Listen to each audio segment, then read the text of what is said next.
Woohoo! Hey, good morning. You're listening to Conservative Cat on Cities 92.9, the news and talk of Bloomington Normal. So do appreciate you tuning in each and every single morning. Good morning. It's Christmas Eve. I am so excited. Welcome to this very special Christmas Eve edition of Conservative Cat on Cities 92.9. It's a wonderful morning, isn't it? It's just filled with joy, filled with love, the spirit of the season. I'm just so excited. Whether you're curled up by a fire, or you're doing some last minute gift wrapping right now, or maybe you're enjoying a warm cup of cocoa, I'm glad you're spending your morning with me on Conservative Cat. So we've got so much to get to today as far as news goes. So I am actually going to just do some news. Surprisingly, there's a lot of news going on.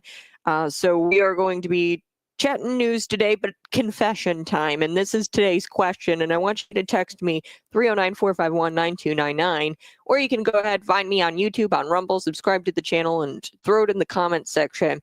Confession time. Have you ever regifted anything? What was the gift and who'd you give it to? And have you been busted for regifting? So yes, I have regifted something. It was a hairdryer. My mom had actually gotten me the hairdryer. I had like 7 hair dryers. I don't know what it is, but everybody buys me a hair dryer every single year. Don't need a hair dryer. I promise. I don't need a hair dryer. So, but no, I re-gifted that to my baby cousin, and I was like, and I'm just gonna give it to my cousin. I was like, and that's what I'm gonna give her because I've got way too many hair dryers, and this was just sitting up in my closet. So I regifted that. What have you regifted in the past, and did you get busted for regifting it? I've never gotten busted for regifting, which is pretty awesome. Now, today's news, this is a good one. This woman was arrested, you'll be shocked by this, for trying to remove a squatter from her home. This story comes out of Georgia, so we're going to get to that story. Plus, Brian Stelter, he's back, by the way, and he's crying his eyes out over Elon Musk and others who present themselves as the new CNN. So Brian Stelter is big mad because Elon Musk, of course, tweeted one thing out on X, and it kind of resulted in this continuing resolution bill not being passed and getting cut down from like 1,500 pages to like 100 something pages. So, I mean, this was incredible. And it just goes to show you that mainstream media is dead and X is the new thing. And Brian Stelter is crying his eyes out because he's big mad that Elon Musk is popular and people listen to him. And we're going to get to this story. This is the Texas Attorney General, Ken Paxton. He's suing the NCAA for, quote, intentionally and knowingly jeopardizing the safety and well-being of women. But I really like how he's framed this lawsuit. He's saying that it's deceptive for the NCAA to allow men in women's sports, and they're advertising it as women's sports, and the spectators, the consumers, us, right, if we don't swim in the sport, we're all watching this under the expectation that we're going to watch women swim, or we're going to watch women play. So the NCAA is getting sued by the Texas Attorney General for deceptively allowing men to play in women's sports when we're all expecting women to play, and they're deceiving the consumer. So that's a really interesting take on this lawsuit, or an interesting angle, I should say. All right, let's get to the squatter. Okay, now maybe you're a landlord. And landlords, y'all are shafted in the state of Illinois. I would never be a landlord in the state of Illinois. I'd never invest in property in Illinois because I see the laws that are passed out of Springfield, and I'm just like, my jaw drops. Some of these things are absolutely ridiculous, like requiring landlords to put like a weather radio in their mobile homes. Like if you have a mobile home park, you have to put a weather radio in there. Like, what? Why don't you just get one yourself as a tenant? Like, I'm your landlord. I'm not your mommy, right? But there's so many things like just recently, and they're just so silly. Like they just recently passed. Now, this one is actually not so silly because it could actually have some major ramifications here. They passed a law where landlords, they cannot collect electronic fees, like portals. If you live in an apartment, you understand what I'm doing sometimes, or what I'm saying. They buy an app, and then they process your rent via electronically, but they charge you like a couple bucks, a few bucks. I think I had to do that at my apartments a few times, where they charged me a couple bucks to run the rent. And Democrats, they of course said, "Oh, that's wrong of the landlords. They're just raising the rent." No, they're actually paying for the service, right? The app. It's not for free. Somebody actually has to run and create this app, and then the landlords use the app to process the transaction.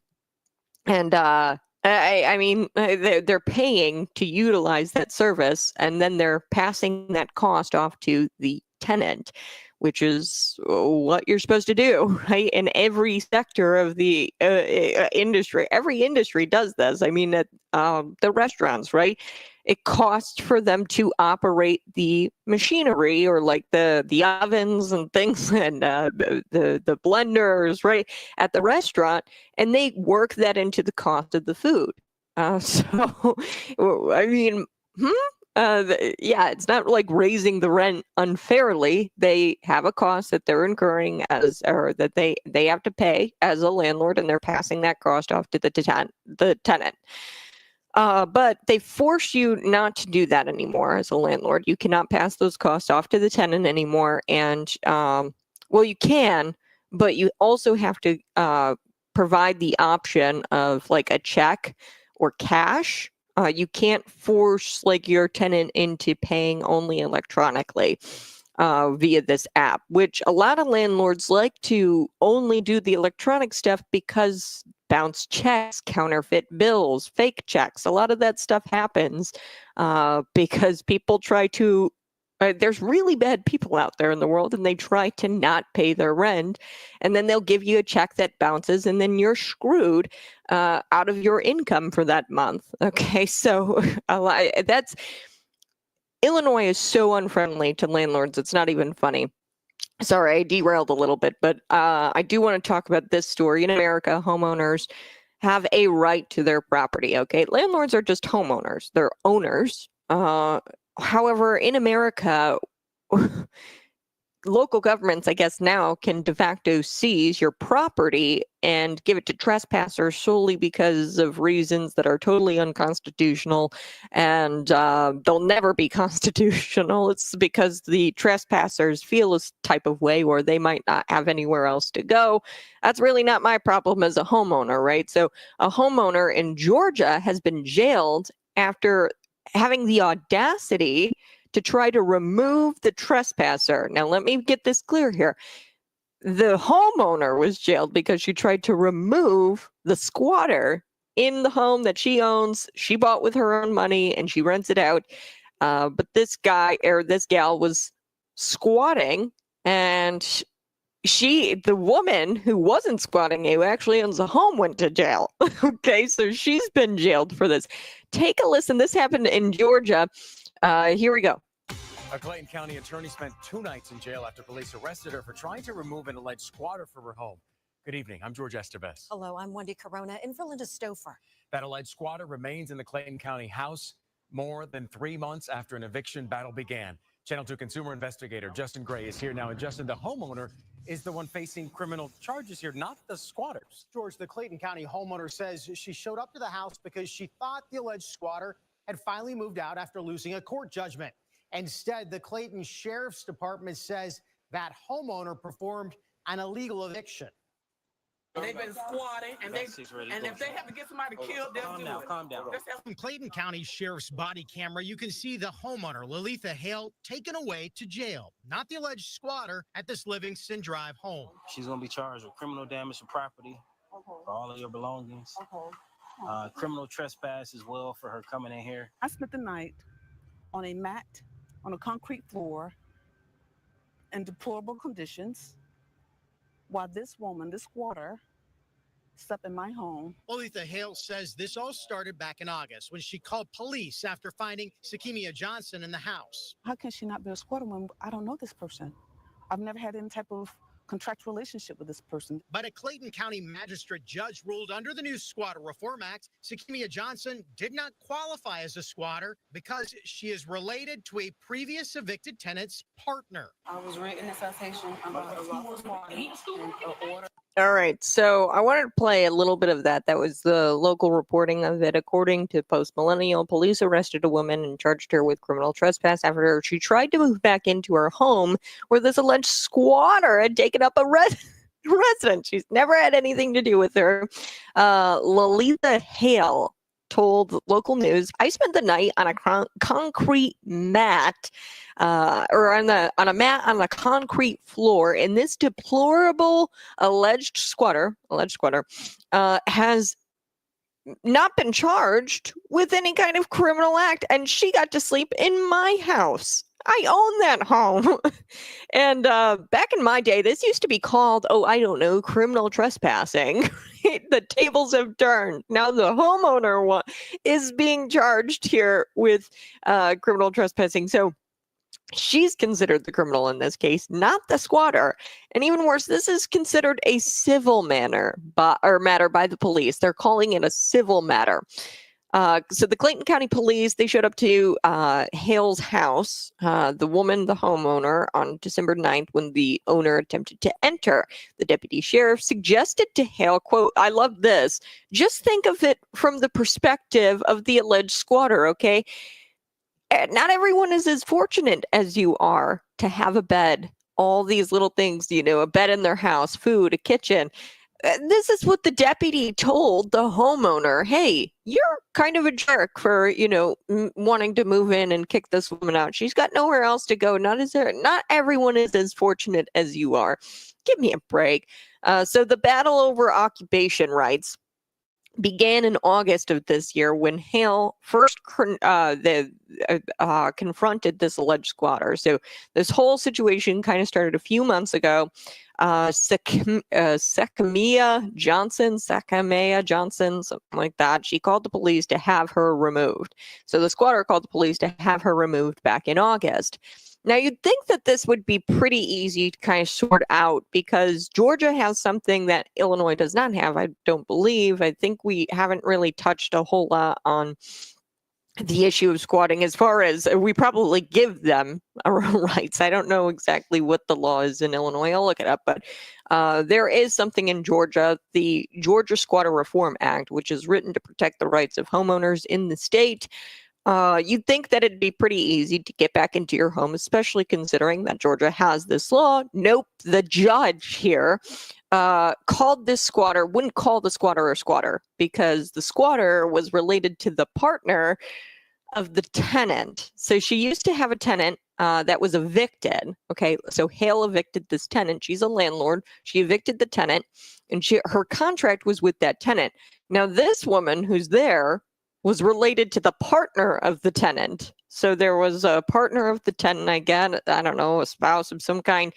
And it's like, what are we doing here? This is ridiculous. It's not even the partner of the tenant who's there. It's like, I don't know, a cousin maybe of the partner of the tenant that used to be there, but it doesn't matter because the tenant was evicted.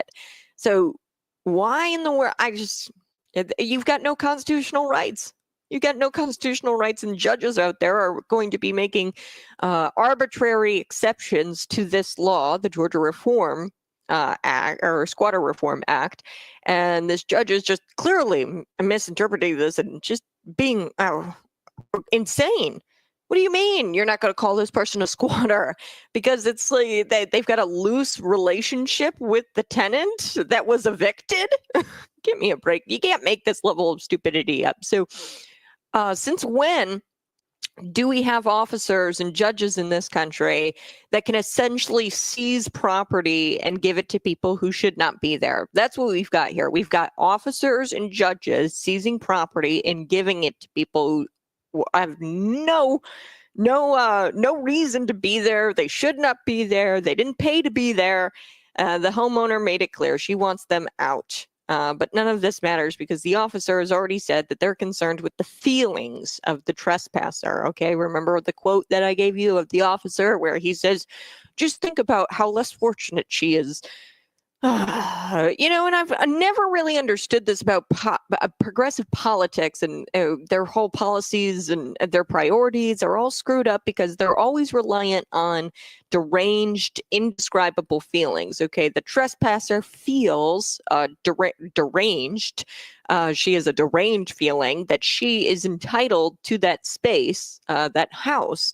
Although she's never paid for it as a tenant, she was not even the tenant. She's like a family member of a tenant that was evicted. And, the fact that you've got local officials getting away with this blatantly, I mean, this is it's a unconstitutional form of eminent domain. I mean, I think eminent domain is unconstitutional. But you've got judges, elected officials, local officials. They're not doing anything about this, and they're essentially seizing the property. So you've got the government seizing the property from law-abiding homeowners.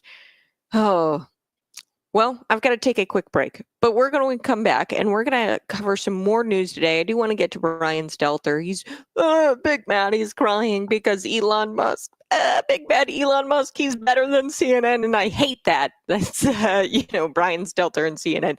They're upset because they present themselves, Elon Musk and others present themselves as the new CNN. Give me a break. People aren't watching you because they don't trust you. All right, I'll be right back. You're listening to Conservative Cat on Cities 92.9 The News and Talk Bloomington Normal.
Hey, good morning. Go ahead and smash that like button and share this out with your friends. I so do appreciate you tuning in each and every single day.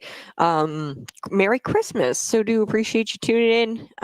We are going to be coming back talking a little bit about Brian Stelter being big mad because Elon Musk, he got a lot of people to call their representatives. It took off like wildfire on social media, this continuing resolution bill.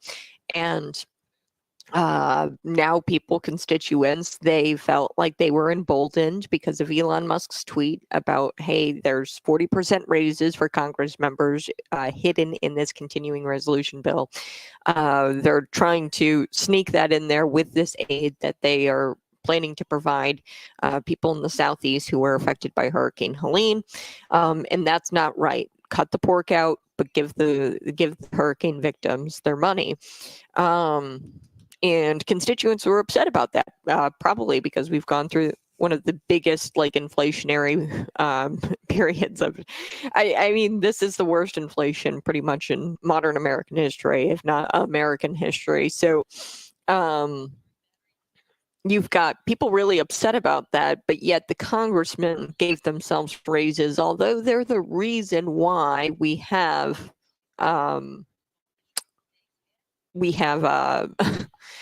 this inflation, the Inflation Reduction Act, the American Rescue Plan Act.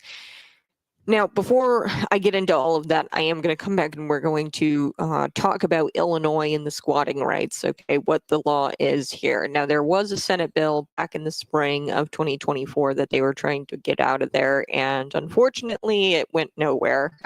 So you've got Republicans introducing Senate Bill 3658, and it would have given police more authority to remove squatters. And squatting is not illegal in Illinois, so you can squat. You have to meet specific criteria in order to obtain possession of the home. You know how people, if they're together for a long time, like 10 years, and they're not married, you kind of are married at that point. That's kind of like the squatting in Illinois. I'm not saying that's right. I'm just explaining what it is. So you've got people who get automatic possession of the home, even though they didn't pay for the home. And you have to meet certain criteria, like you have to occupy the residence for 20 years or something like that. Now, whether they follow the criteria, I don't know, because it's not actually enforced. This bill would have made it possible for police to enforce no squatting. But unfortunately, this didn't get passed, and it's never going to get passed. Republicans drafted it up, and I don't think it's going anywhere ever. So we're going to talk about it here next on Conservative Cap.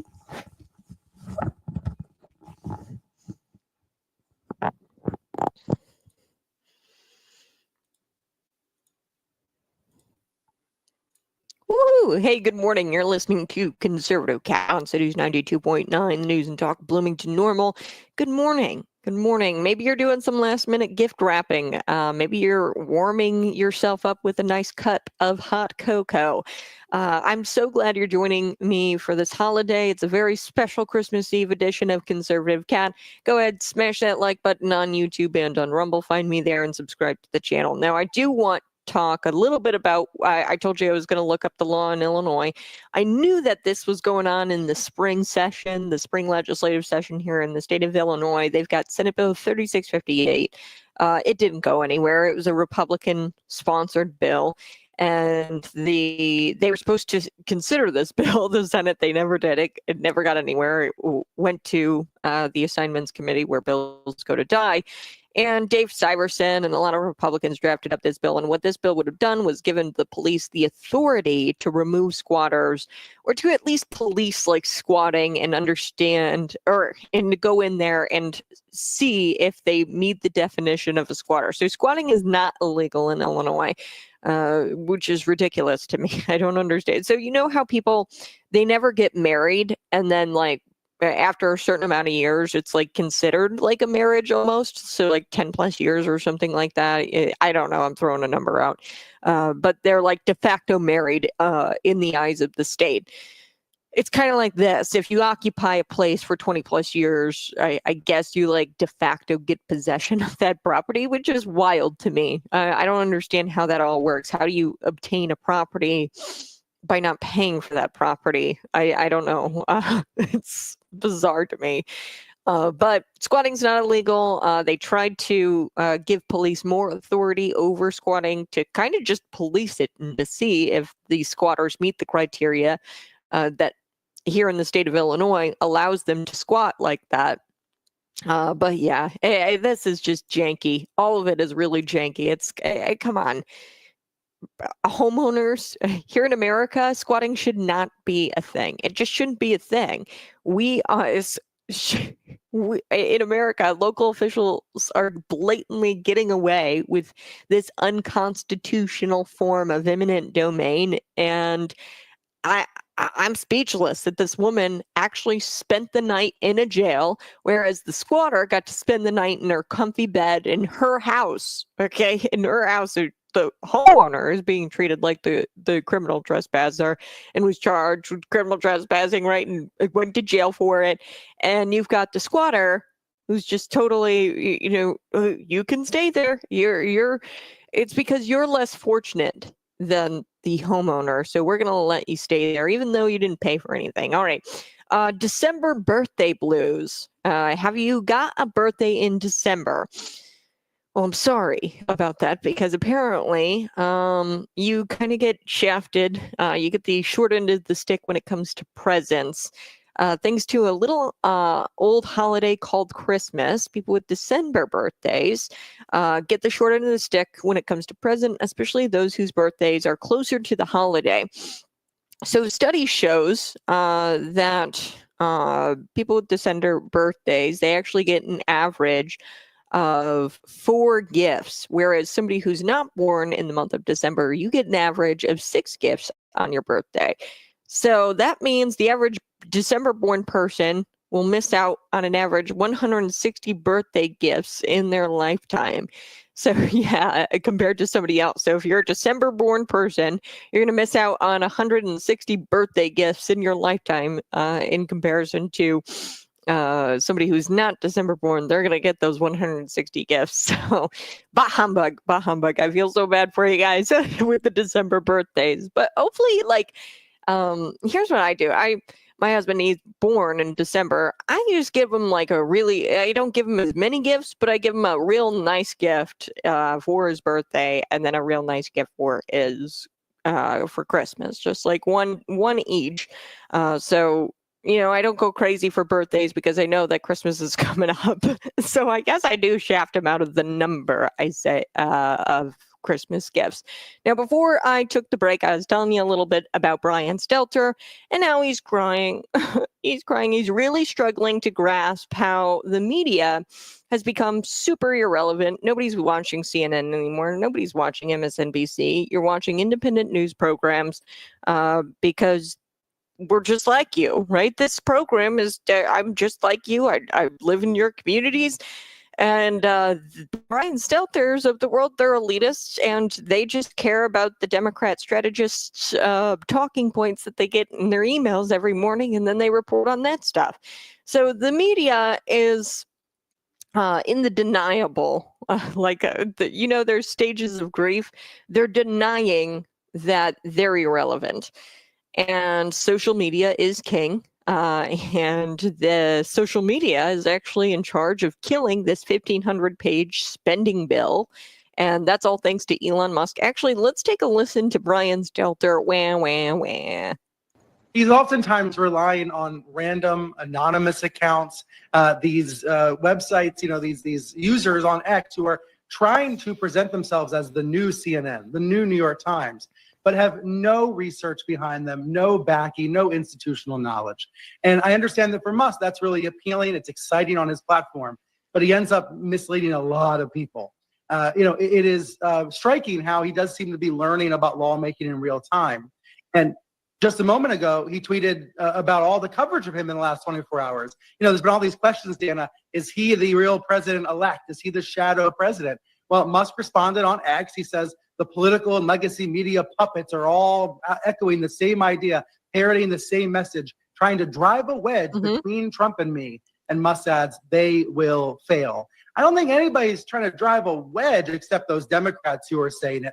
Journalists are just trying to understand the relationship between Trump and Musk, because it's one of the most important relationships of the next 4 years. We're literally calling it as we see it. Elon Musk put out on social media that he didn't like the bill. Then there was a statement from Donald Trump and J.D. Vance, and then everything fell apart. Brian, thanks for coming on. Appreciate it. Have a good holiday. Good to see you. Oh my. These people, they are just ridiculous. I mean, come on. It's unclear if Brian has yet to realize that this is the sort of nonsense that cost the left the election. Okay. And it's also how CNN has ended up the least watched program probably ever. I think the Hallmark Channel, the Christmas Hallmark Channel, has gotten way more views this year than MSNBC for sure and CNN. So according to the New York Post, CNN suffered a 52% decline in its primetime demo since the election, pulling a measly average audience of 77,000 people, according to Nielsen. That's hilarious. 77. They have thousands of people watch their program. Fox News, in comparison, has I think it's 3 million or something like that on average. The primetime viewership shriveled by 45% this year to 405,000 viewers, the data showed. So its overall primetime viewership shriveled by 45% this year to 405,000 viewers.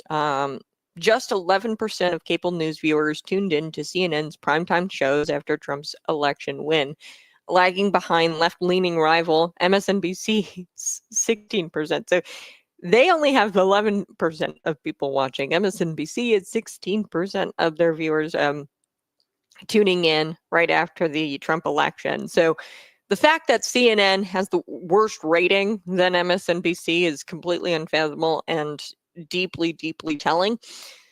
Meanwhile, you've got the conservative network, Fox News. They drew in a staggering 72% all eyeballs in prime time.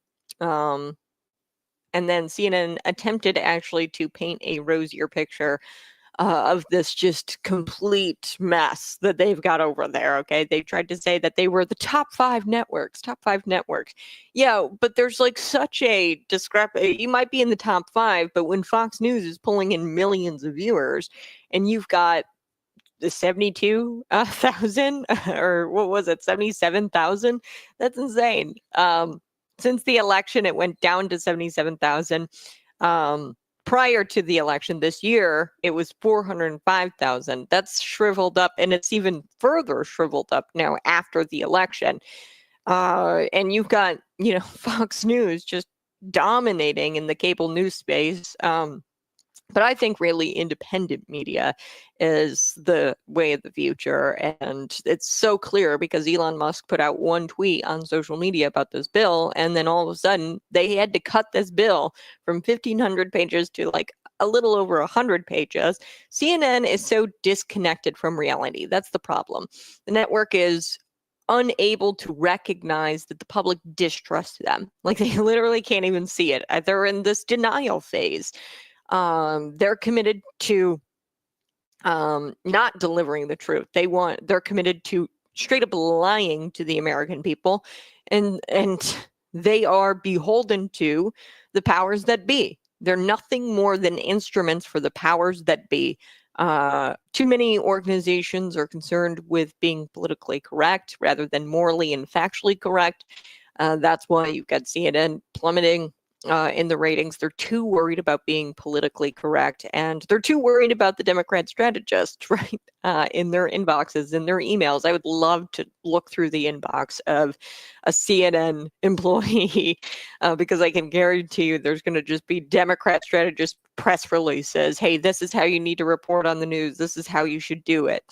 Yeah,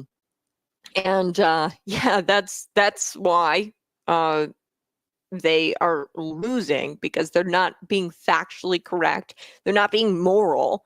Then they are subscribing to this politically correct liberalism, and they repeat the talking points of the Democrat strategists. So I've got to take a quick break, but we're going to talk about Ken Paxton. He's suing the NCAA.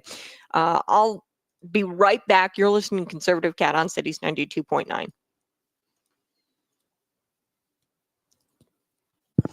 Hey, go ahead and smash that like button. Share this out with your friends. Brian, he asks, is the squatter paying property taxes? Maybe the homeowner isn't paying either. Yeah, I could see like if the homeowner isn't paying property taxes, but like there's got to be like, so let me look this up. It's actually squatting in Illinois. There's certain criteria. I didn't read all of the criteria. But I mean, I don't think that it should be legal anyway, even if they were paying property taxes, because one, property taxes, I believe, are unconstitutional. There's no reason why you should have to pay for the property that you own and continue paying because you own it. Right? We have the right to life, liberty, and the pursuit of happiness. Life, liberty, pursuit of happiness, and property as part of that, right? And you have the right to your property as a homeowner, and if you own it, and you never truly own it if you have to continue paying the government. That's why I'm super against property taxes. I think that's silly. I don't like income taxes either. I think that, having a sales tax, a modest sales tax, that's where we should be generating the revenue for. But I'm an extremist at this point. I don't think that there should be any public education. A lot of these things can be done by the private sector and are done by the private sector, and it's better. Talked about USPS. FedEx is better. Amazon is better. They do everything that USPS does, and they do it better, and they do it more efficiently, because consistently you see USPS having to receive financial aid to bail themselves out. So public education, look at the math and reading scores of children. Okay, this is all measurable stuff, and those scores are abysmal, despite having plenty of money and an endless pool of money. And it's not much different. You look up a private school, how much money they gain from tuition per student, it's the same. Like, I think it's like, I don't know what we're at now. It's near 20,000 per student that they're spending at Unit 5. I would say it's pretty dang close to 20,000. I got to look that up, that number. I'll get that for you. But all of this, it needs to go, because the private sector could do it so much better, and they do it so much better in a lot of these situations. But yeah, a modest sales tax, not property tax. So here is some of the criteria here. You have to have continuous possession. So to claim adverse possession. So it's kind of like you're married or you're not married, and then the state ultimately recognizes you as married once you've been together a certain amount of years, okay? Like you're de facto married at a certain point. In Illinois, that's how they do it, right? I don't agree with that. You should definitely just go get married with an ordained minister, with a pastor, and marriage is definitely of the church, and yada yada. And to just be de facto married is kind of silly, and destroys the institution of marriage, or what marriage is really supposed to be about. So here are the criteria for squatters' rights in Illinois. A person must meet in order to be considered a squatter, and squatting is not illegal in the state of Illinois. The squatter must live on the property without interruption for 20 years. So they must live on the property for 20 years. And if they leave and return, the time starts over. So you have to stay there uninterrupted, and you can't leave. So you can't leave for 6 months and go on vacation for 6 months or be a snowbird, right? You can't do that in Illinois. You have to stay on the property. So right there, so many people are disqualified from being an actual squatter, okay? But you've got people who aren't adhering to these criteria, and they're taking up residence in people's houses, people's properties, and they're not meeting this criteria. And what this bill would have done back in the spring legislative session, remember the Republican bill I talked about, Senate Bill 3658, it would have given police authority to actually enforce squatting criteria, okay, if you live in Illinois. So another one, exclusive possession. The squatter must be the sole occupant of the property and not share it with others. Open and notorious. The squatter's occupation must be obvious to anyone, including the owner. Okay, so you've got to, like, your occupation has got to be pretty clear. Claim of right. The squatter must use the property as if they are the rightful owner. So that would be paying property taxes. So that answers your question, Brian. Yeah, that's interesting. I'm going to be right back talking a little bit more about that. And I do want to get to Ken Paxton suing the NCAA because I think it's hilarious.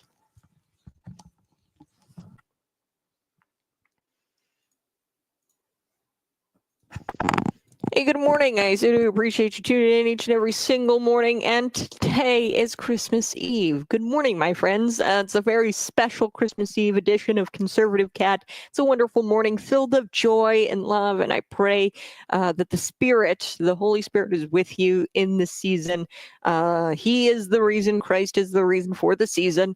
And whether you're curled up by the fire right now, or you're wrapping your gifts, or you're enjoying a nice cup of cocoa or coffee, I'm so glad you're spending your Christmas Eve with me. Now, on the stream, there's some comments here, and I want to address a couple of them because I think it's important.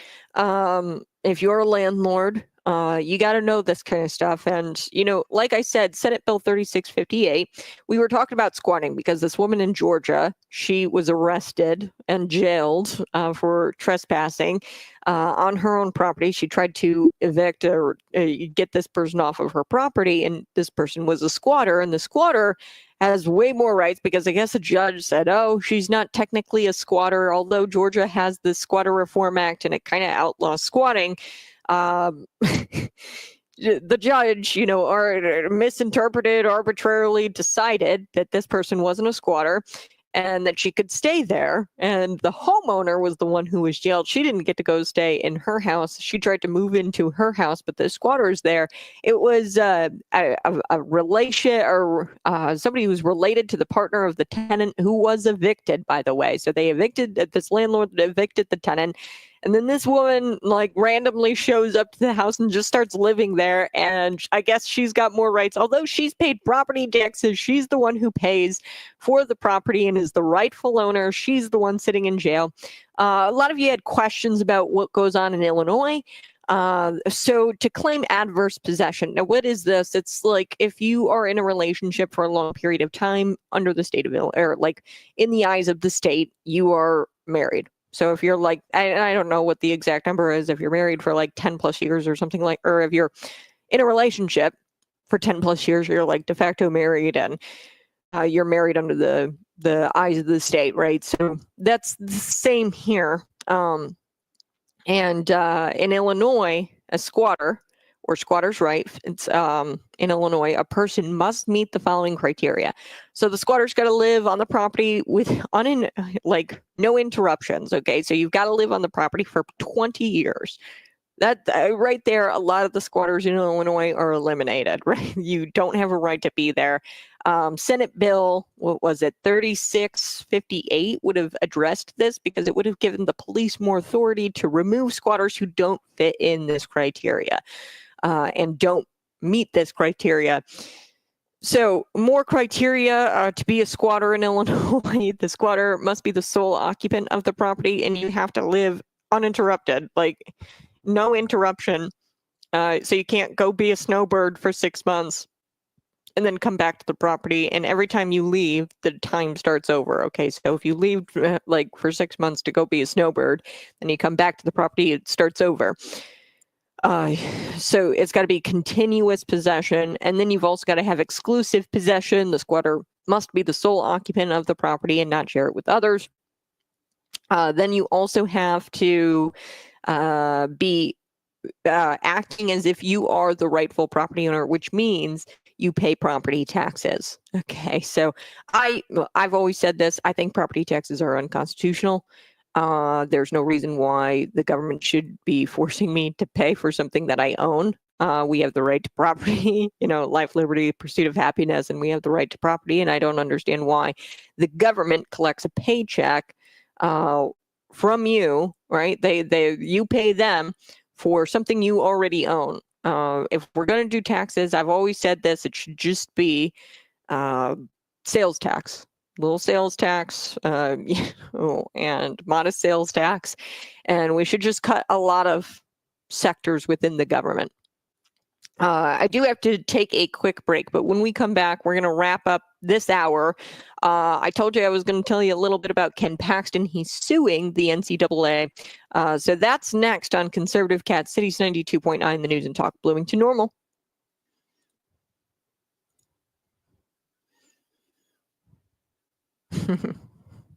You're my kind of girl.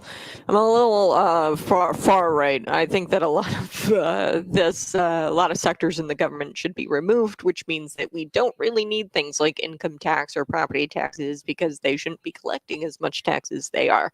That I always say this: the founding fathers would be rolling around in their graves, like they got pissed off about a little modest sales tax, like a 2% sales tax on their beverage, on their breakfast drink, okay, their tea. They were pissed off about that. Could you imagine? Like, we are taxed when we live in our homes. We're taxed on the houses that we live in. We're taxed on the cars that we drive in. We're taxed on the gas that we put in our cars to drive in. We're taxed on the paycheck. Your boss is taxed to pay you that paycheck. Okay, so we are taxed. We're taxed when we die. We are taxed way too much. Sales tax. That's it. Which means you got to just hike up the sales tax maybe a little bit and then cut a lot of these sectors in government.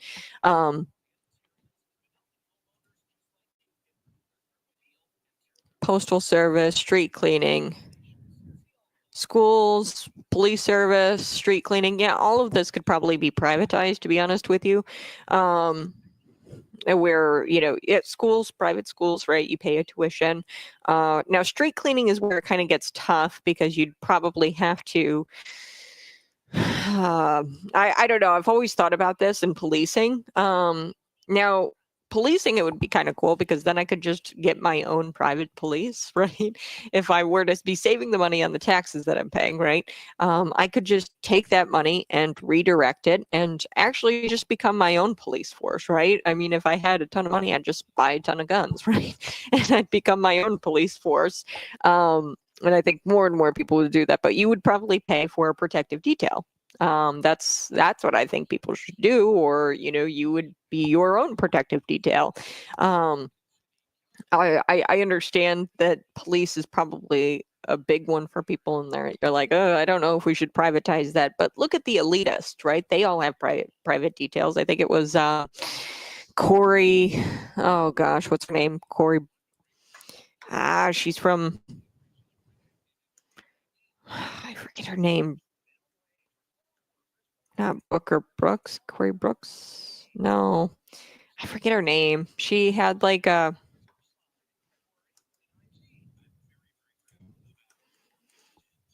She's calling for gun control and she has a protective detail. And I forget this woman's name. How do I.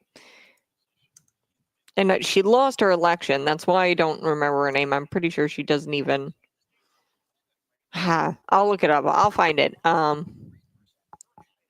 Yeah, I'll have to find it. But I mean, she is calling for gun control all the time, but she pays for her own protective detail. And the reason why she can pay for her own protective detail is because she's taking money from you via the taxpayer. Okay. So in Illinois, we were going over the criteria for Illinois, what it means, or like the squatting criteria for Illinois. You have to meet certain standard in order to be considered a squatter in Illinois.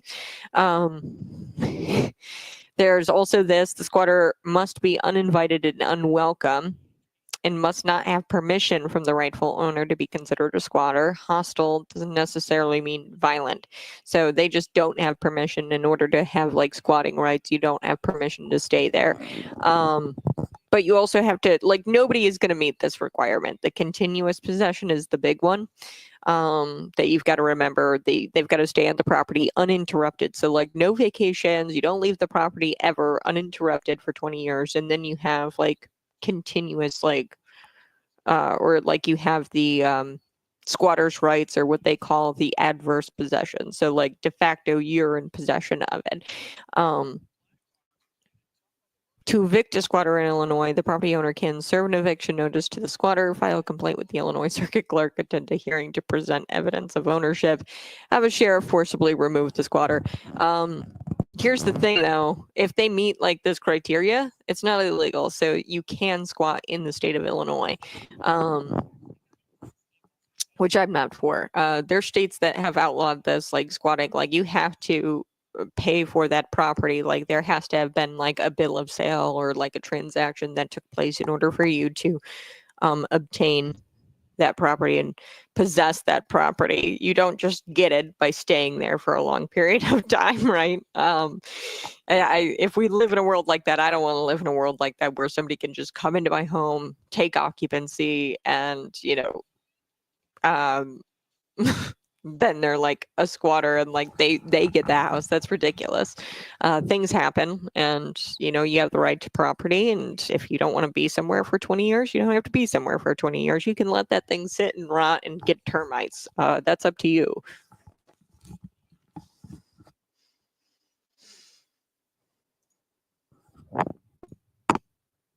Hey, good morning. I so do appreciate you tuning in each and every single morning. We are going to get to Texas Attorney General suing the NCAA for, quote, intentionally and knowingly jeopardizing the safety and well-being of women. Yeah, so Ken Paxton, and this is kind of an interesting lawsuit. It's a cool way to go about this because you've got Ken Paxton suing the NCAA for including males and women's sports, but he's going about this in a really cool way because he's saying that it's deceptive to the consumer who watches the sports. So you and I, we tune into the sports. We're like, okay, we're going to watch women's basketball. We're going to watch women's swimming, and we're all expecting women to compete. Then we're fooled, right? And we're not even told which ones are the men. And they are engaging in deceptive practices by promoting sporting events as women's competitions while allowing biological males to participate. So you are deceiving and being dishonest with the people who are watching the competitions, okay? The women-only competitions, you're deceiving them. And it couldn't be further from the truth. There's men competing in women's sports. So you are deceiving the consumer. So I think that this is a really fun story. We're going to get to it. Before we took the break, I was telling you about how CNN is disconnected from reality. This network is unable to recognize that the public distrusts them. Okay. And they are not committed to delivering the truth. They're committed to their Democrat strategist, and they are nothing more than the instruments for the powers that be. They are the little arm of the government. Okay. And, I think that, and I've got another article here where we're going to be talking about Don Lemon. So Don Lemon, he was talking with this guy on the street, man on the street, gives a perfect response to Don Lemon on how much the corporate media sucks and how we don't trust them. So I've got to get to that video as well in the 7 o'clock hour, but you're listening to Conservative Cat Cities 92.9, the news and talk Bluing to normal. Find me on YouTube and Rumble. We'll be right back at the top of the hour.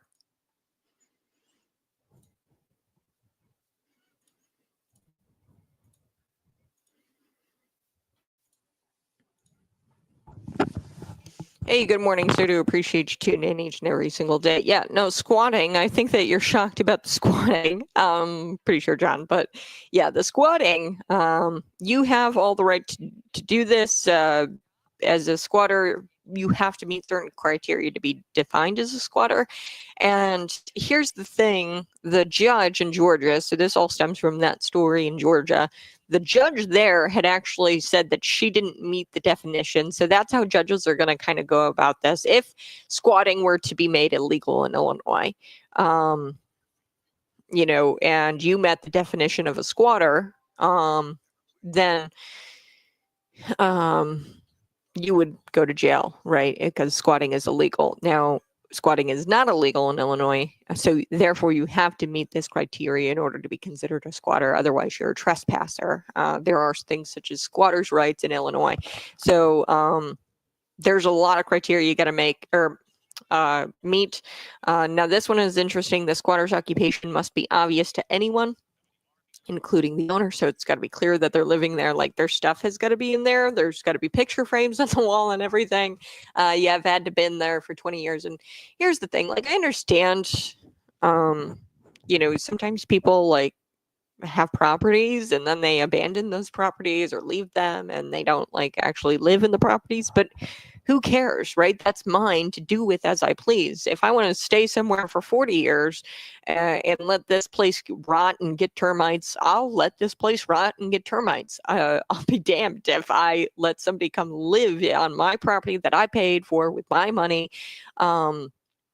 Just because they're living there, right? And they want to live there. Property, you don't have to live on it. And that's what they're doing here. They're trying to say that your property is only yours if you live there, which is ridiculous, right? You should have, I know people with multiple properties, Tindeck Enterprises, they're great people. They've got, different apartment complexes and things like that. Now, it'd be kind of crazy. I mean, in Illinois, I guess it could be considered because they don't live there, right? One of these people, I don't know how that would kind of work where a squatter could just take the property away from them and they wouldn't be able to use their property as they wish, if they were there for 20 years and lived there uninterrupted for 20 years and yeah, they would be considered a squatter and they would have rights to that place just because they've been there for quite some time. I think that's absolutely ridiculous. I don't believe in that at all. Because what we're saying here with squatters' rights is that if you don't live on the property, it's not your property. Like de facto, it's not your property and people have the right to claim that property and that's not cool. I do have to take a quick break, but you're listening to Conservative Cat on Cities 92.9, the news and talk of Bloomington Normal.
Woo! Hey, welcome to the Red Kingdom. You're listening to Conservative Cat on Cities 92.9, the news and talk of Bloomington Normal. So do appreciate you tuning in on your Christmas Eve. I'm really grateful that you're spending your holiday with us. Before we took the break, I was telling you about deceptive practices and how the NCAA is engaging in those practices, deceptive practices. According to a lawsuit filed by Ken Paxton, he's the Texas Attorney General. He says that the NCAA is engaging in deceptive practices by promoting sporting events as women's competitions while allowing biological males to participate. This is a great point, and it is incredibly deceptive. It's dishonest to tell people that they're going to be competing in women-only competitions when that could be further from the truth. So not only is it deceiving for women who enter those competitions, but it's also deceiving to the consumer who tunes in expecting to watch some women's sports, and then all of a sudden there's men in there. If men are included in women's sports, why are they still calling it women's sports? I don't understand that. Let's not call it women's sports then. Let's just call it like men and women's sports, right? There's no differential, like there's nothing separating the two categories, men and women, if you're going to allow men and women's sports. So according to Paxton, the NCAA's actions are in violation of the Texas Deceptive Trades Practices Act, which is interesting. It's a law designed to protect consumers from false advertising and misleading business practices. So the suit claims that the NCAA has failed to ensure that women's competitions are exclusive to biological females, and as implied in their marketing, this is all women's competitions, right? They market their programming, women's, but they neglect to disclose to the consumer that they are allowing biological males, of course, because they call it women's sports, right? Or women's basketball, women's whatever. But they fail to say that there are biological males competing in the women's category of the sport. So this is a great angle. I don't know about you, but I think that this is genius, this lawsuit, and it should have been more obvious to public officials prior to Ken Paxton, and I think that more people should be suing the NCAA for this issue. There's deceptive practice laws here in the state of Illinois. There's no reason why our attorney general can't do this, except he's a radical leftist.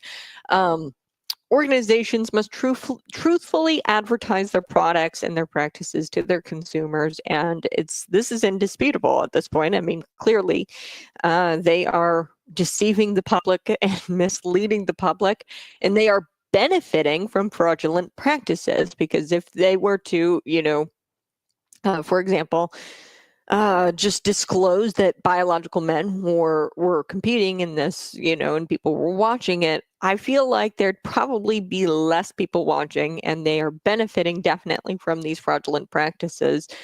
And there would probably not be a whole lot of people tuning in to women's basketball, specifically women's basketball. If you like watching women's basketball, if you're just going to keep letting men, they probably wouldn't even tune into the women's category. Okay, they'd just tune into the men one, or they'd just stop watching because they're there for a specific product that you've been marketing, and that is women's basketball. So for many consumers, the assurance that not only biological women compete in these events is a critical factor in their decision to support the women's sports. By falsely advertising these competitions as women's sports, the NCAA misleads consumers and undermines the trust in the integrity of college athletics. So yeah, he says that, for many consumers, the assurance that only biological women compete in these events is a critical factor in their decision to support and to watch women's sports. Okay, so knowing that only women are playing is why people tune in to specifically watch women's whatever inserted here, right? NCAA is intentionally and knowingly jeopardizing the safety and well-being of women by deceptively changing women's competitions into co-ed competitions. Yeah, we should just call it co-ed competitions then. Just call it for what it is. Don't be deceptive about it, okay? When people watch a women's volleyball game, for example, they expect to see women playing against other women, not biological males pretending they're to be something they're not. Radical gender theory has no place in college sports. That's what Ken Paxton says here in this lawsuit. So these fake athletics are nothing more than obvious fraud. Like, this is fraudulent to be telling people that you're watching women's sports and there are not women in there. There's men. There's biological men playing against women. That's co-ed competition. So you got to call it co-ed volleyball. Additionally, those enabling this are actively participating in perpetuating the fraud. Subsequently, the NCAA must be held accountable to the fullest extent of the law, says Ken Paxton. So this is a really cool lawsuit. I like this angle. I think that it's a winning strategy, right? And I'm excited to see where this goes. I do have to shift gears here. I want to talk about, we'll start with this guy.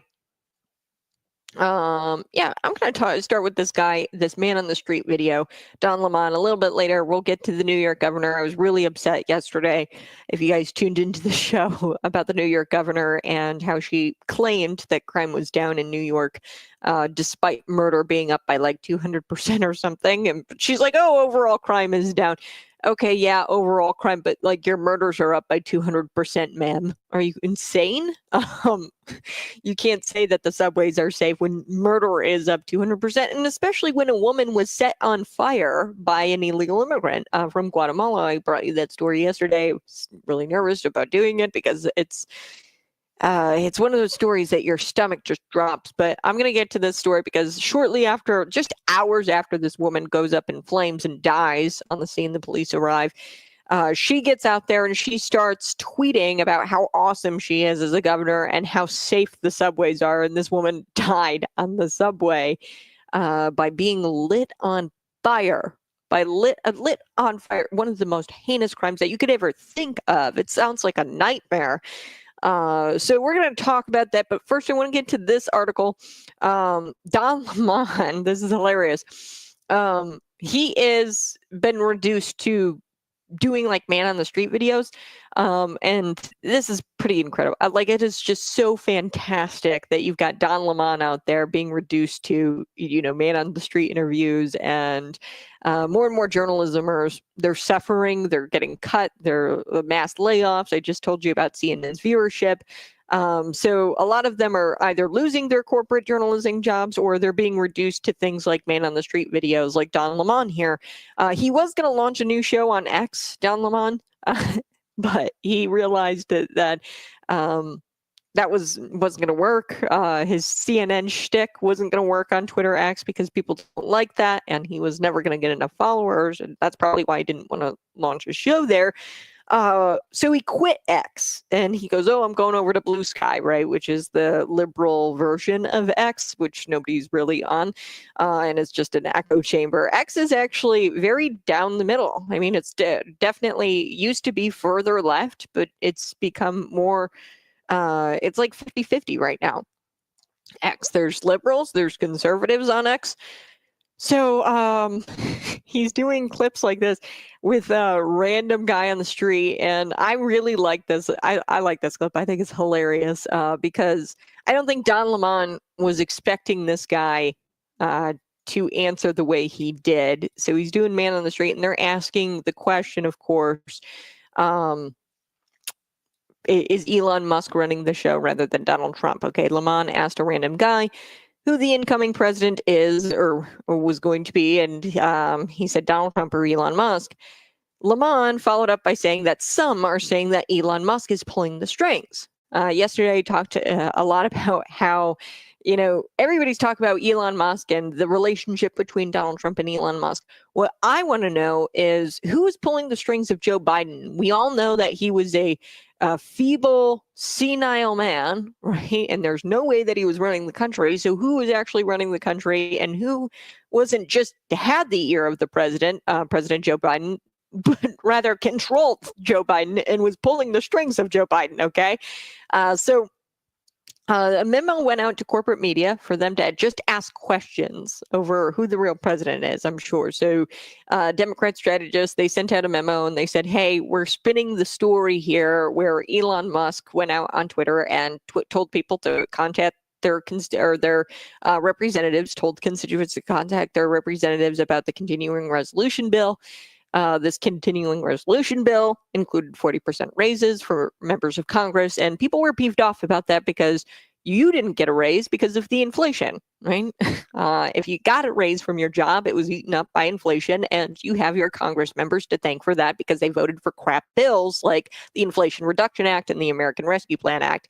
So they all, these corporate journalismers, they got their memo and they said, hey, we're reporting on Elon Musk, and go out there and ask if Donald Trump or Elon Musk is the president. And neither is actually the president right now. Donald Trump is going to be the president in a few, like 20 something days. I don't know, about a month. So Elon Musk spoke about this continuing resolution on X. Democrats wanted all the crap and the pork inside of the bill, including the 40% raises for members of Congress. So journalismers are being dispatched to claim that it's un-American for a billionaire to have so much of a say in American politics. How could a billionaire have so much of a say in American politics? Elon Musk has got the ear of the president. Oh my, he's essentially our president now. Give me a break. Come on. Also, love how, look it up. Elizabeth Warren, Pocahontas, she's pictured with Alex Soros, which is, I believe, the son of George Soros. But give me a break. Billionaires. George Soros is influence in our politics and is in almost every single politician's pocket. Okay, so give me a break with all of this nonsense of billionaires having such a say in American politics. Why don't you talk about how Lizzie was actually pictured with Alex Soros, billionaire Alex Soros? So Lemon, like I said, he asked this random guy who the president was, and I love this guy's answer. It's so based, it's so conservative, and this is the type of thing. This is the type of person that you and I are. We do not trust the media, and he just lays into Lemon here. Take a listen. Who is the real president-elect, do you think?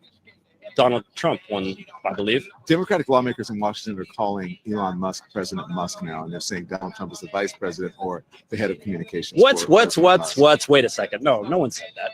Really? Have you not watched and paid attention to the Absolutely news? not. I'm paying attention to what I'm doing during my day so I can try and get a better life and get ahead. Okay, do you have your phone with you? I do. Why don't you Google right now? Yes, tell me. President Musk and see what comes up. No.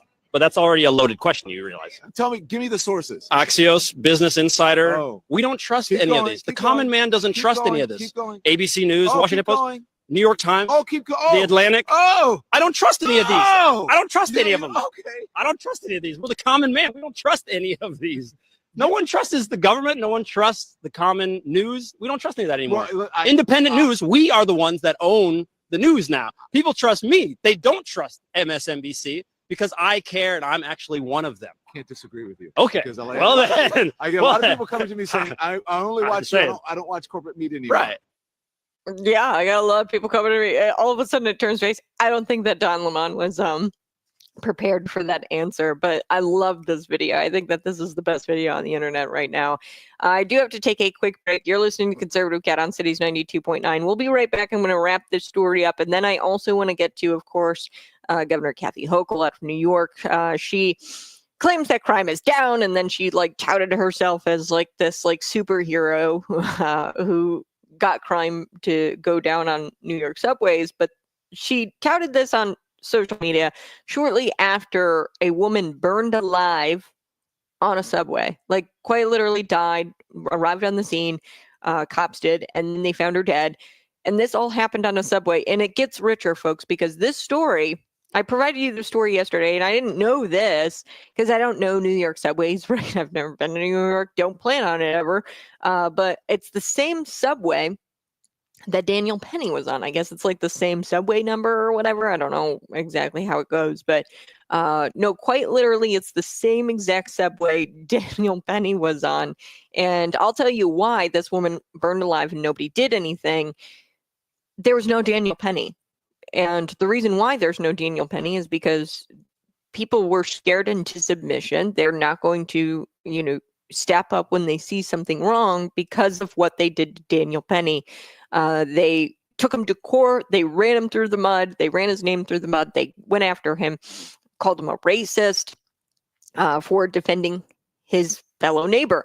Now people aren't going to be doing this. So that's why I think that this woman is no longer with us. And so sad, so sad. And nobody stepped in because there were no Daniel Pennies on that subway that day.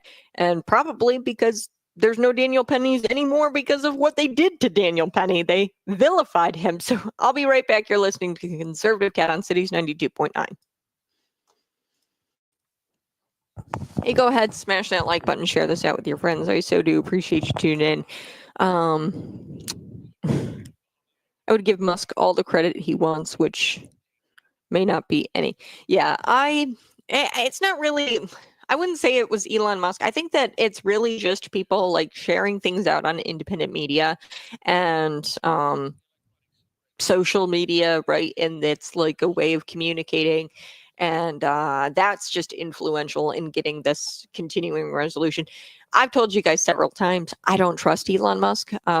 And this is coming from somebody who doesn't even really like Elon Musk all that much. I like Vivek Ramaswamy. I like Elon Musk. It's concerning that they go back on their principles. And here's what I mean by that. And I know that this is going to sound terrible, but it's concerning when you have somebody out there saying that they believe in all of the Christian values and the morals and things out of Christianity, and they're cultural Christians. I think that's actually how Musk defines himself. He's a cultural Christian. But they, don't practice the religion, and they only subscribe to the morals and values of Christianity. And then they actually have like a different religious belief. So in Vivek's case, he's Hindu, and I don't know Elon Musk. I'm pretty sure he's an atheist. But they abandoned those principles, or they abandoned those religions. They claimed they've got like 1 foot in each puddle here. Okay, they've got the foot in the Christian puddle, and then they've got the foot in the, their old religion, or their religion that they claim to practice, Hinduism and atheism. I mean, I think that Elon is still an atheist. He calls himself a cultural Christian, which I don't even know what that is. I think it's just somebody who subscribes to like the values and what's taught in the Bible, but doesn't believe that there's God. I don't know. But it's weird to be wishy-washy like that, especially with like something as crucial as a core belief, your belief system, right? That's concerning. Now, I would say the same thing. Say, Vivek Ramaswamy was Hindu and he was out there practicing Islam, right? Or saying that Islam was, a good practice, and that he subscribed to a lot of ideals from the Islamic faith, and abandons his Hindu faith for that faith. It's weird. And I don't like that because it tells me a lot about your character. It's a major character flaw because you aren't willing to stand by your core belief system, which either means that your belief system is garbage and you don't even believe in your belief system, right? If you want to, have too fair, like a foot in this puddle and a foot in this puddle, you can't have. You gotta put both feet in. That's just what I think, especially when it comes to your core beliefs. Something as major as like your religious belief. Now, something like the death penalty, I think there's arguments for both. That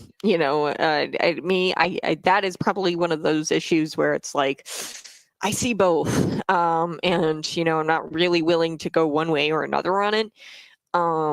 More so as I get older, I've abandoned my position on the death penalty is good, because I know how corrupt our justice system can be. And God forbid somebody like is wrongfully accused, like Donald Trump, and then is sentenced to death. And that's not justice, that's injustice. So, things like that, like one issue, right? But like we're talking about your religious belief, like where you're going to go when you die, your purpose here on earth, what you believe in and how the earth was created. And that is a big belief. Like that is, I mean, being a Christian is everything that I am. right? That I go through my whole entire life through that lens. And if these people are Elon Musk and Vivek Ramaswamy, if they're going to be running the government, I sure hope that they don't use multiple lenses and they go in with, one mission, and they don't, go from the point of view, oh, well, let's look at the point of view of the government sector employee, you know what I mean? And I don't think that they will. I think that they're going to be pretty good at this because they're billionaires, entrepreneurs, and they've done this before in their own companies. But like I said, being somebody that doesn't even really like Elon Musk, you cannot deny that he's influential and can influence people on social media like that. And I don't think that there's a problem with having a relationship with somebody of such influence, especially the president of the United States. Of course, he's naturally going to have a relationship with somebody with so much influence.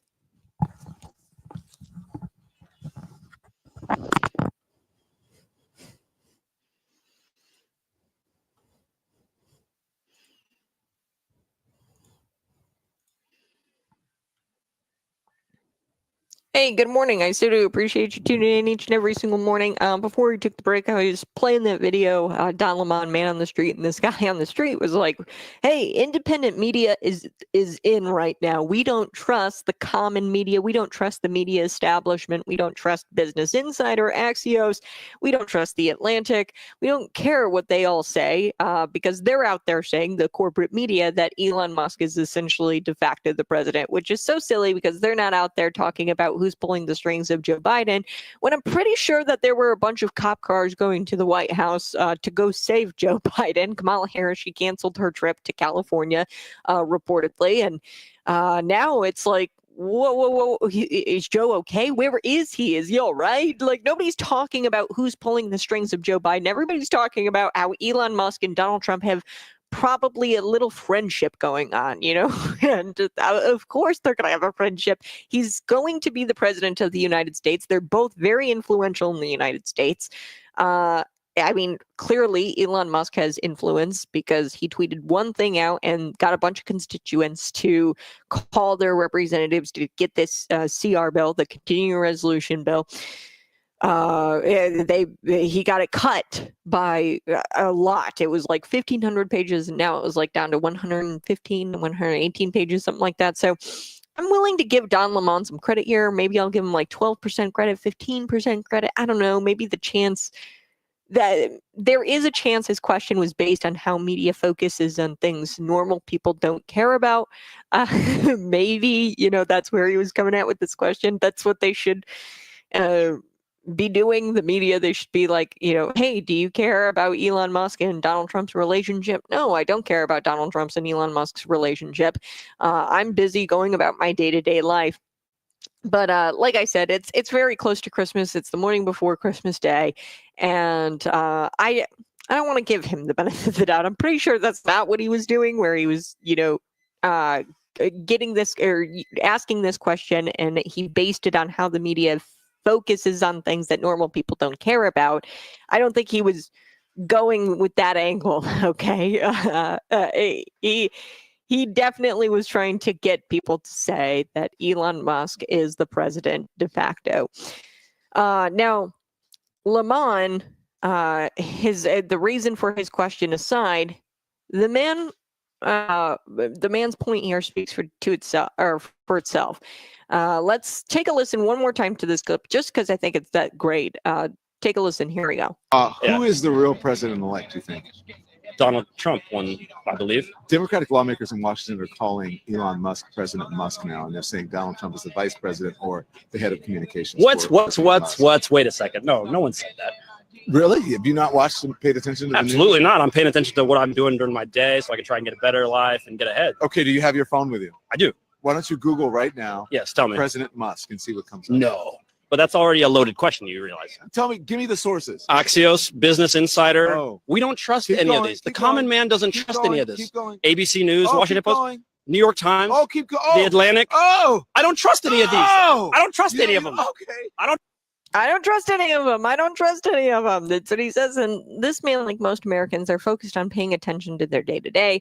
And the media is actually focused on paying attention to what they're told to pay attention to by Democrat strategists who email them and are in their inboxes. So the reason for Lamont's questions here aside, which really I think that the reason why he was out there asking questions about Elon Musk being the president or Donald Trump being the president is because he got an inbox from a Democrat strategist or an email from a Democrat strategist saying that, hey, go ask people these questions because we're going to spin this like nobody's business, and we're going to call Elon Musk the president now, and we're going to say that it's dangerous that a billionaire has this much influence over American politics, right? That's their talking points. Well, why don't we talk about the whole Joe Biden scandal? Really, I mean, his cognitive decline.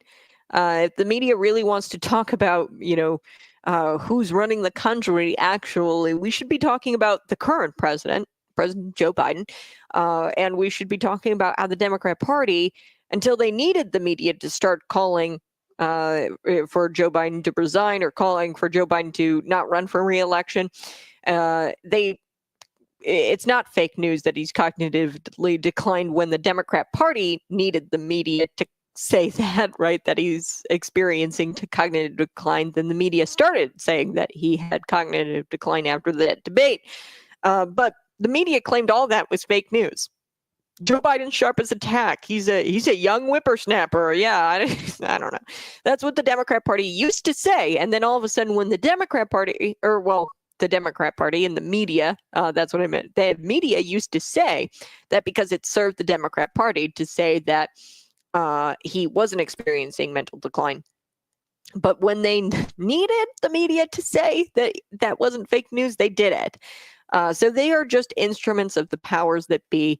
And, they just listened to the Democrat strategist, and the media repeatedly sabotaged its reputation because they pushed out this fake news that Joe Biden was fine.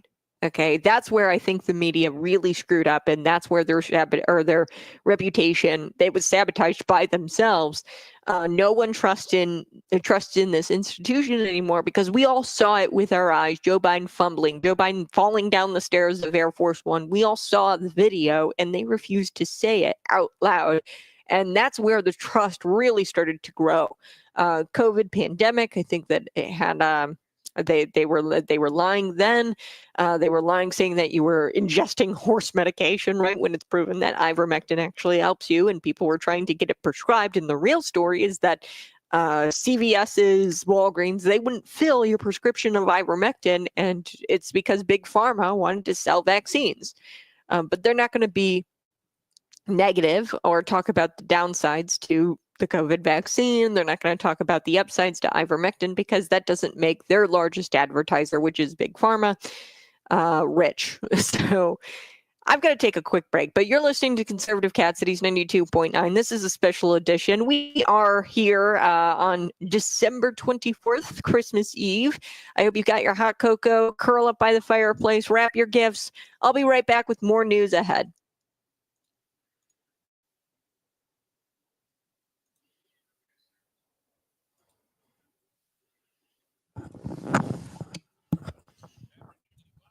For squatters' confusion, do they just need to put up a no trespassing sign on their property and trespassers will be prosecuted? Well, that's the thing is, to kind of clear this up, they are considered a trespasser if they don't meet that criteria. The criteria that I had laid out for you, the squatting.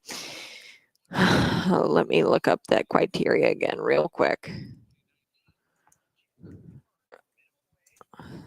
There's a lot of criteria that you got to meet in order to be qualified as a squatter. If you don't meet that criteria, then you are defined as a trespasser. But you have squatting rights if you are defined as a squatter. So the squatting criteria, like I said, you have to have continuous occupancy.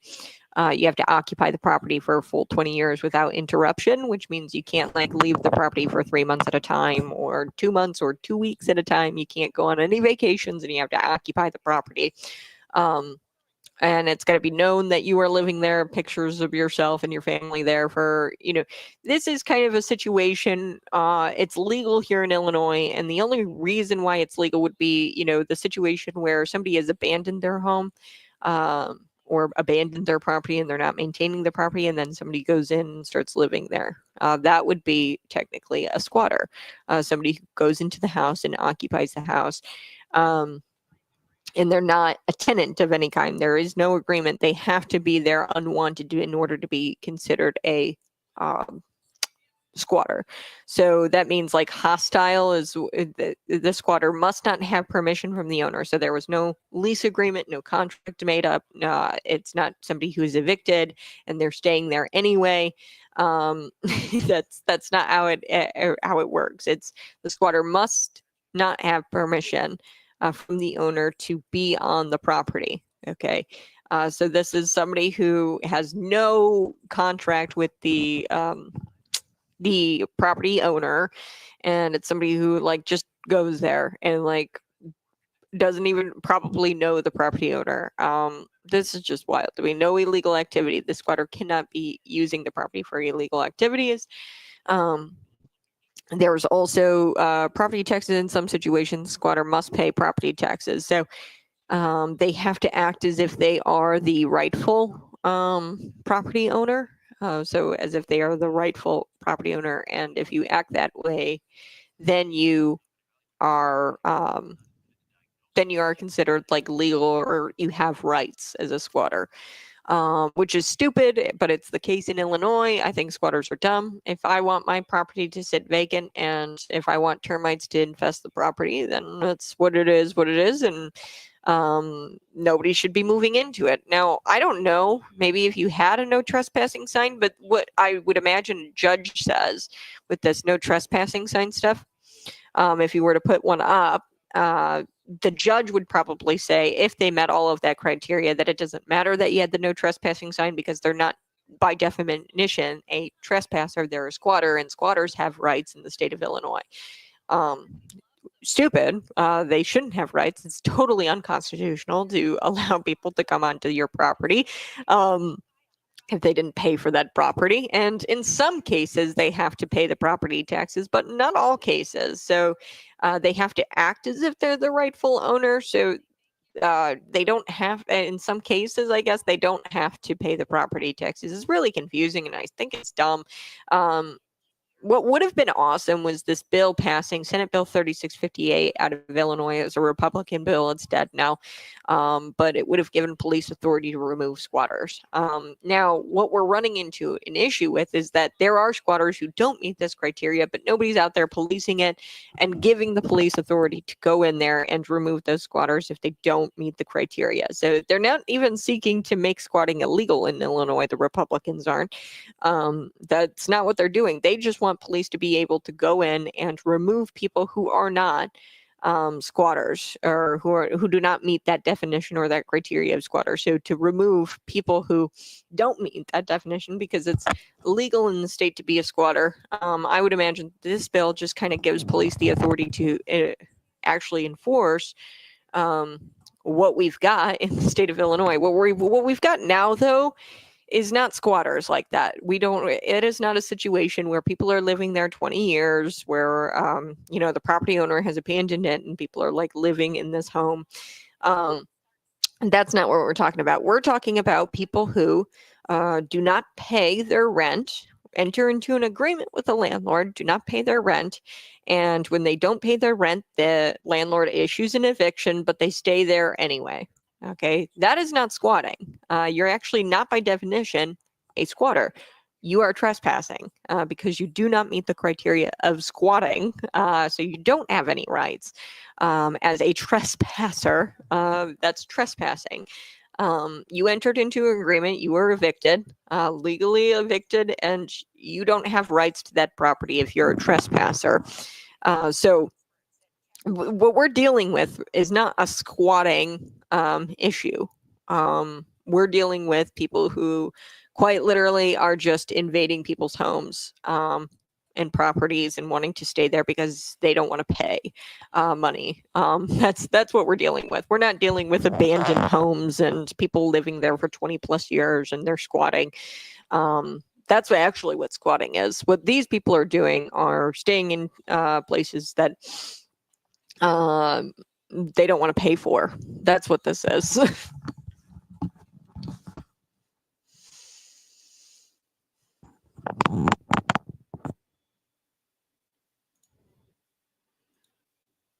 Hey, good morning. I so do appreciate you tuning in each and every single morning. Hey, it is Christmas Eve. I so do appreciate you being here and spending your holiday with me.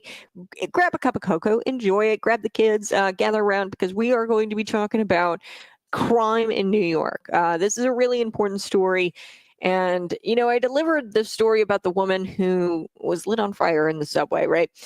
And this was a really gut-wrenching story. And I didn't want to deliver it yesterday, but it's very important that you know that this is going on because you've got Kathy Hochul out there now touting. So she takes it a step further. Not only does she claim that crime is down, although murder is up by 200%, she says overall crime is down. Okay, yeah, there's maybe not a whole lot of assaults, a whole lot of burglaries, anything like that. But I feel like murder is more indicative of how violent your state actually is. And it's clear that you've got a problem there. But also, you know, when she says crime is down, what she really means to say is we're not prosecuting crime anymore and our prosecutors are soft on crime and that's why crime is down. Okay. So the New York governor, she got out on X and she started touting how she has made the subway safe. And she did this just hours after that illegal immigrant lit a woman on fire in the subway. And that should be the end of your political career as a governor. I'm sorry, but like if that happens in your state, clearly there's something culturally wrong with your state. I've never heard really of that ever, and it's very a weird story, heinous crime. And then she's out there saying that murders are or crime is down overall, but yeah, like I said, statistically the murders are up by 200%. So.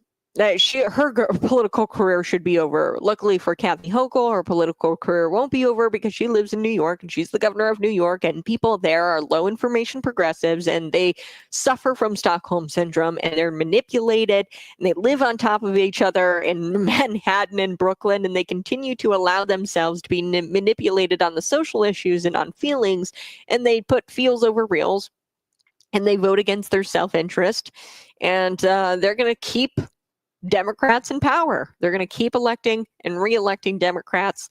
Whoever that Democrat is, vote blue no matter who. Okay, so luckily for Kathy Hochul, she's going to continue on her long career, with her long political career. So take a listen to this. This is actually a reporter, and she probably doesn't experience this a whole lot, where a reporter actually called her out on her nonsense when she said that crime is down. And the reporter's like, hold on a second there, Kathy, slow down. Say a lot of things with statistics, and I see the percentage that crime is down 42% since 2021. But if you look back to pre-pandemic, now I know you like to say that overall crime is down 12% since the pandemic, but murders are up 200%. Felony assault is up 55%, and burglary is up 140%. So are you saying that this is progress? Are you talking about statewide, city, or subway? No, crime in the transit system. I'm sorry, Governor. Yes, crime in the subway system. Okay, want to answer that? Say a lot of things with statistics, and I see the percentage. You want to answer that? She points to somebody she wouldn't even, she would not even answer the question herself. That's a very embarrassing moment for her. Now, get this, just hours after somebody was lit on fire in a New York subway, she takes to social media, or at least some of her staff maybe scheduled a social media post. I don't know. But they scheduled a tweet to go out on Kathy Hochul's account. And here she is, Kathy Hochul, taking subway selfies on the New York City subways to show how safe her Democrat governing has been and is for the residents of New York. And this was just hours, by the way, after somebody was lit on fire on one of these subways. So here's what her tweet says. It says, in March, I took action to make our subways safer for millions of people who take the trains each day. She says that she's praising herself hours after somebody was lit on fire. In between these moments, the tweet and saying that crime is down. Remember at that press conference, she didn't have to hold the press conference. Okay, she held the press conference to say subway crime was down. So after that, and before the tweet, in the middle there, you had somebody lit on fire in one of these subways. And it was actually the arson or whatever you call it. I don't even know what you call this. It's just murder. It was done by somebody who was illegal, somebody who shouldn't even be here in the country. Okay, so somebody who came to the country illegally. And this story gets even more insane because guess what? That subway, it's the same subway line that Daniel Penny saved some subway riders. He saved their lives by subduing this crazy homeless guy, Jordan Neely, who threatened to kill them all on the subway. Okay. And that last part is key there. Daniel Penny and this being the same subway line, because, and it's key because there was no Daniel Penny to save this woman. You know, you might be asking me, how is it possible for a woman to get set on fire and nobody do a thing? Nobody do a thing. I mean, it takes time to, get things together and drenched. I don't know if they drenched the person with inflammatory substance. I don't know. But clearly nobody stepped in. And here's what I think happened is nobody stepped in because of what they did to Daniel Penny in the media. They called him a racist. The Democrat Party called him a racist. The prosecutor referred to him as a white man during the trial. So going into the city used to be fun.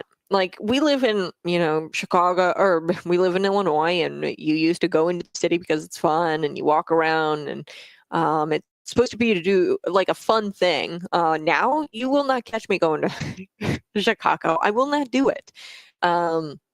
You won't catch me ever going to New York City. You won't catch me on a train, plane going to New York. I just won't do it because apparently there's taxpayer planes that cart illegal aliens. That was the case for Laken Riley. A taxpayer-funded flight. He got on a flight and went to Georgia and killed Laken Riley. So progressive voters, I hope that you reflect on this story, and I hope that you realize that you've turned New York into the suck hole that it is. It sucks. And it's terrible, and that you got what you voted for. Okay, you've got what you voted for, and it's unfortunate for the rest of us in state like Illinois to deal with this, because we have to try to prevent Democrats from importing the city throughout the rest of the state of Illinois. And for people of New York, they have to deal with the same thing. So there were massive swings towards Donald Trump in cities like Chicago this last election, in cities like New York City. So I'm hoping that people have this energy going into the next couple of years, our local elections coming up in 2025. I hope that they keep that energy up and they start to realize that, you vote for progressives, you're going to get progressive outcomes. And these progressive outcomes are women dying in the subway from heinous, heinous crimes. All right, I got to take a quick break. I know that's heavy lifting, but we're going to come back. I'm going to wrap up the show. We've got so much to get to. I might get to Dick Durbin. Dick Durbin wants to do something about sports gambling. So we're going to come right back with more news ahead, and then I'm going to wrap up the show for your Christmas Eve. You're listening to Conservative Cat on Cities 92.9.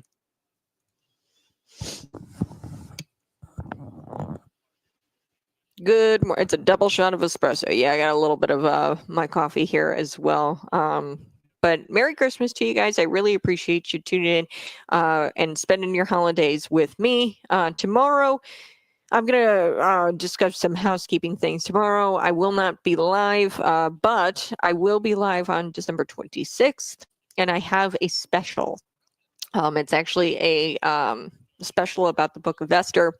We're going to be live, and I'm going to be providing you that story because it's a great story. And I chose that biblical story. I do this every year where for Christmas I pull a biblical story that I like, and then I deliver it on the radio waves and on the stream. And Kamala Harris was referred to as Esther by several people, and people had compared her to Esther during the campaign, the 2024 presidential campaign, and that couldn't be further from the truth. She is nothing like Esther, and you guys are going to find out pretty quickly that she is nothing like Esther. Esther was courageous. Esther was a devout woman of God, and she was smart and took time and used her femininity to actually persuade her husband into, removing, or not removing, but issuing another decree. And it's actually a wonderful tale of a bureaucrat who actually, it's incredible. Nothing is new. Nothing is new. Everything that we're experiencing today has happened in the Bible.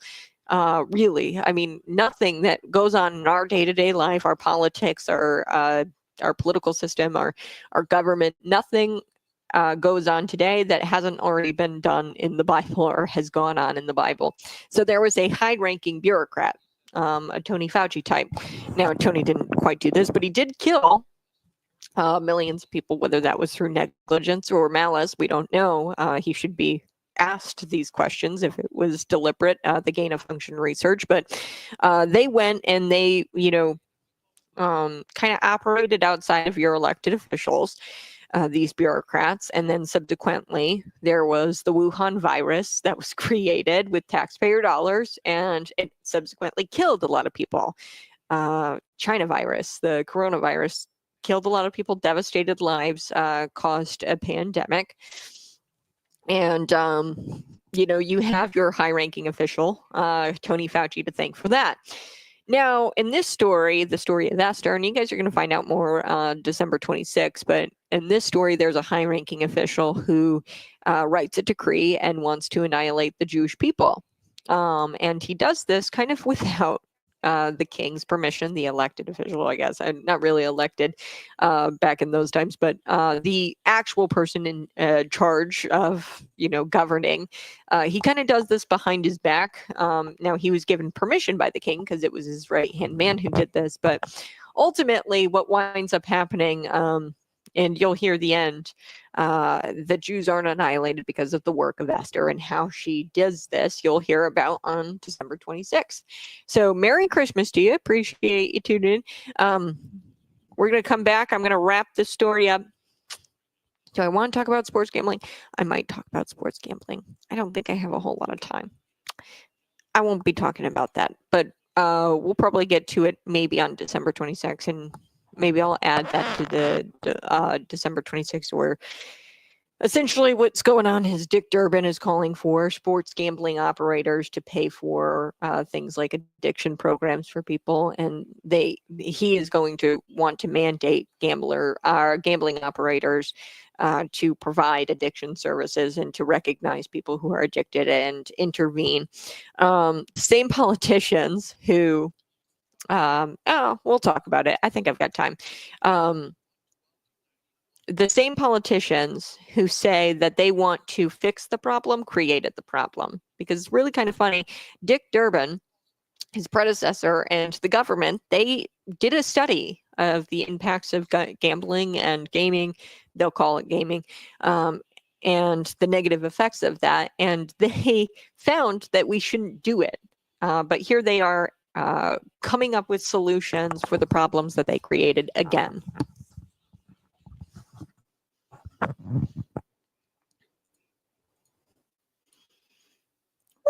Woo! Hey, good morning. You're listening to Conservative Cat on Cities 92.9, the news and talk of Bloomington Normal. Well, Dick Durbin is out there. Oh, Dick.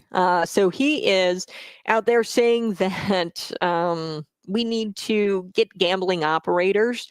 There's been explosive growth in gambling. I mean, you can't throw a rock and not hit a casino or a slot machine in the state of Illinois. It's ridiculous how much gambling goes on in this state. And now this Illinois senator, U.S. senator, he wants more to be done about gambling addiction. And he says that these gambling operators have to play a greater role in preventing addiction.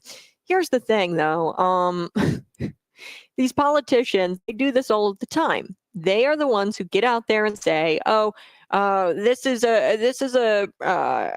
create the problems and then they find the solutions." Okay, they come up with these solutions later. Earlier in 1996, there was a gambling impact study, and the government already came to a conclusion that gambling was bad news, and they had actually proposed a moratorium on gambling expansion. They were trying to limit gambling, but of course, politicians, they legalized it, expanded it. They expanded it here in Illinois, and now they're like all upset because there's this rampant addiction that happens in the state and everywhere, and they're coming up with solutions to the problems that they created. Now, we'll have to see what happens with this, but I mean, at the end of the day, the government, if they were serious about gambling addiction, they wouldn't have state-sanctioned gambling, which is the lottery. I'm anti-lottery. I'm anti-gambling. I'm sorry, guys, but I think it's the most addictive thing that you could get into. And they should get rid of the lottery. Maybe perhaps they should get rid of the government-sanctioned gambling, the lottery, if they were serious about gambling problems. All right. Well, that's going to do it for our show. I do want to let you know that you guys are probably all drinking. It's Christmas. It's the holidays. I have a little recipe for you. This is a great recipe for hangover. It's the holidays, and here's the recipe: whole grain bread with some eggs, bacon, and avocado. Why this combination? Well, eggs are packed with B12, and it helps detoxify your liver. Avocado is loaded with potassium, and it balances your electrolytes. And bacon has a saltiness, and it replenishes your lost salt. So doctors recommend this concoction with also black tea for the best results. So there you go. Figured I'd give you some holiday hangover advice. Yeah, people are going to spend probably the next 3 days here hungover. Not me. I'm not much of a drinker. I'm just not big into that. What are you guys doing for the holidays? Go ahead and text me 309-451-9299. Are you traveling? I hope you have safe travels. If you are, the busiest times of year to travel are actually today. Not today. Yesterday was a busy time for travel. Of course, Christmas Day isn't a busy time. But today is also a really busy time for travel. So be safe out there. And tomorrow, I'm going to have housekeeping. Hugh Hewitt is going to be on tomorrow morning for the holiday for Christmas. But then I'll be back on December 26th, and I'm going to have a special for you because we are going to talk about the Book of Esther. I do this every year, and I pull a biblical story for Christmas, and I like to do a special show. So we're going to have that. That's a great show for kids to listen to. You can call or text me 309-451-9299. Merry Christmas, and we will be back again on December 26th. But tune into the Hugh Hewitt Show. He's awesome. Merry Christmas. Bye-bye. Love you.